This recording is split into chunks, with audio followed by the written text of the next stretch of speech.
Hi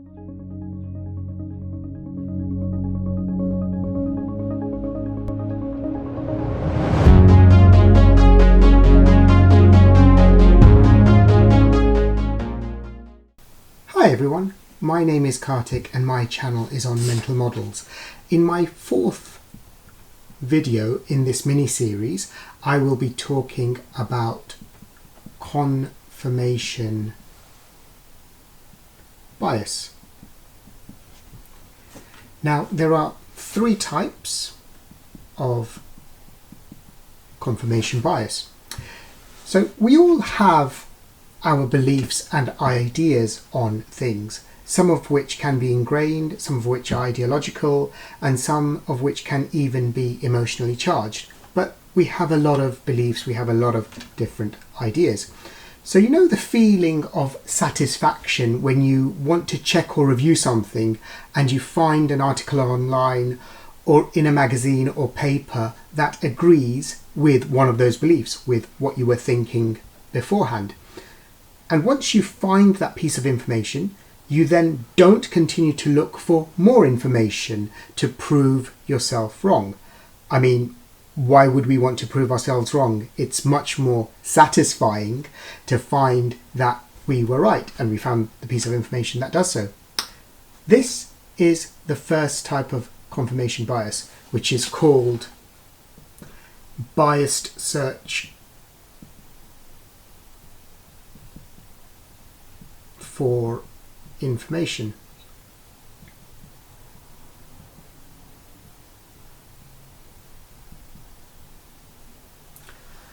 Where we actively look for things that confirm what we believe and not to disprove it.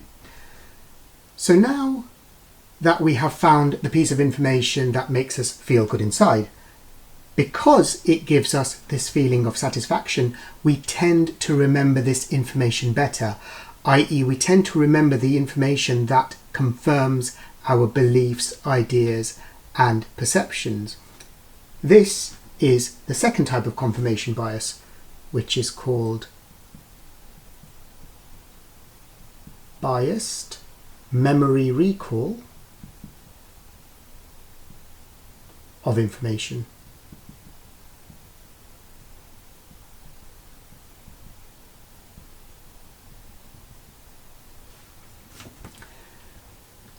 Thirdly, there's a third one as well, three types. Thirdly, where different people with opposing views on a topic can come away feeling validated in their beliefs from reviewing the same evidence, when that happens, this is the third type of confirmation bias, and this is called biased interpretation of information.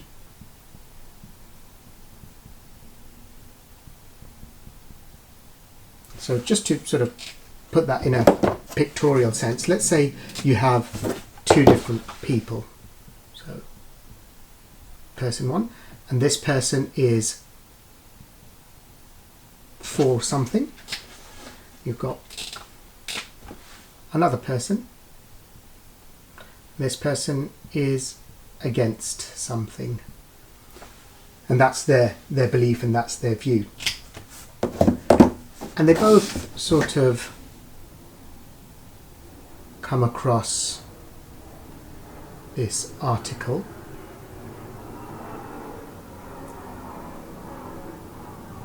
which is sort of unbiased,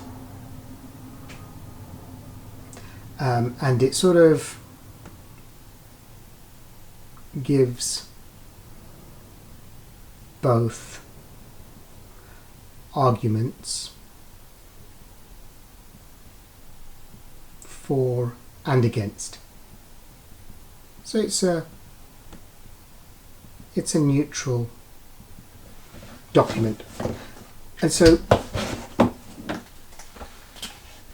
if both of these individuals then read the document.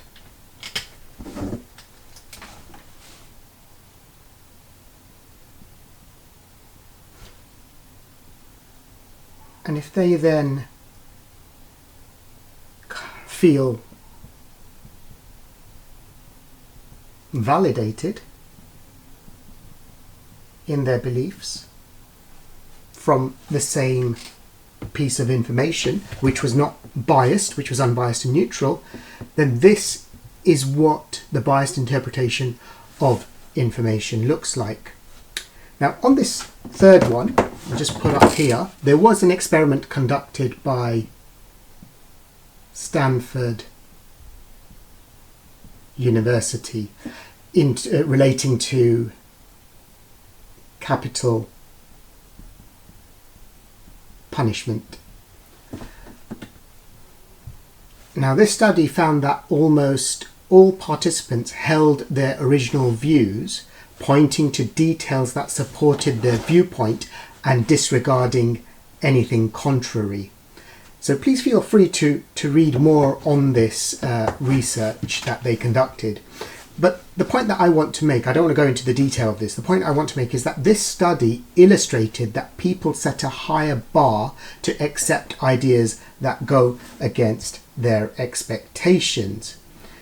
Just going back to sort of the two people here, where people are presented with information for and against their beliefs and they accept or support the evidence that goes along with their prior beliefs, whether it's for or against, whilst dismissing evidence that goes against their beliefs, this is also known as disconfirmation bias. So let's look at sort of all three through a little game. Let's call this a game. I will put three numbers up and you have to guess the rule that the sequence of numbers follows. To help you, you can provide a three-number sequence of your own to check if that follows the rule before you make a guess. So as an example, let's just say here, example, let's say I've put 1, 4, 9. What's the rule? So this is just an example. Now you may ask, do the numbers, so you may ask, your question is, do the numbers 16, 25 and 36 follow this rule? Does this sequence follow the rule?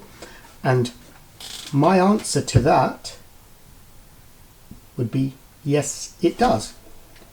And so you would then maybe guess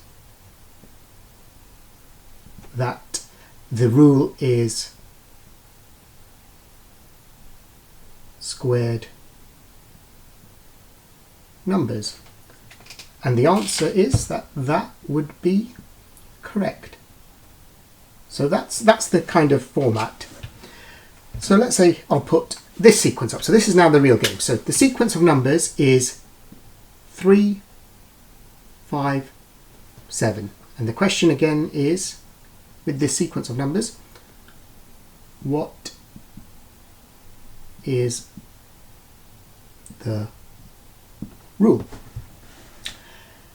So you will study this and you may ask the question, is 9, 11, 13, do these three numbers follow the rule? And the answer to that would be yes, they do. So do 9, 11, 13 follow the rule? That's your question. And I say yes, they do.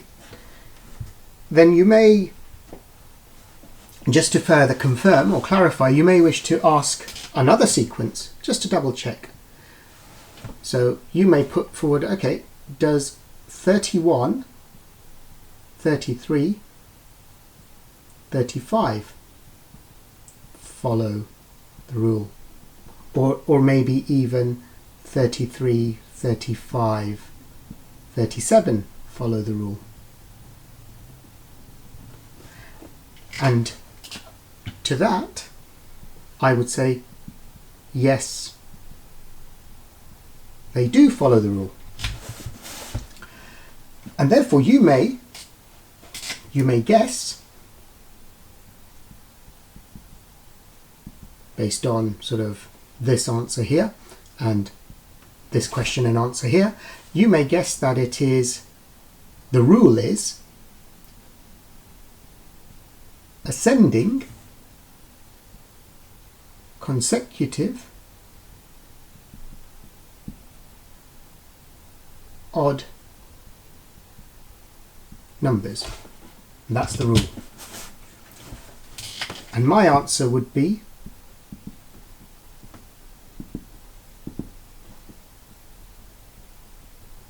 no.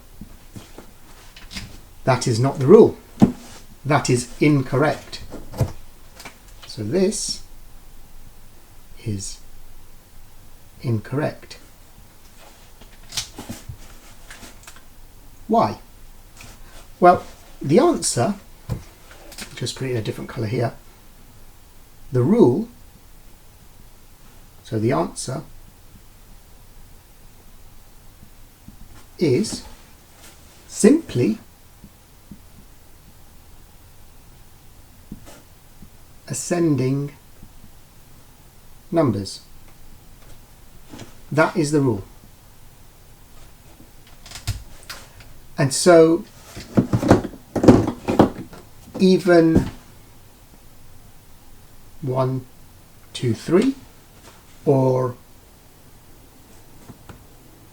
12, 41, 98 would follow the rule. So they follows the rule.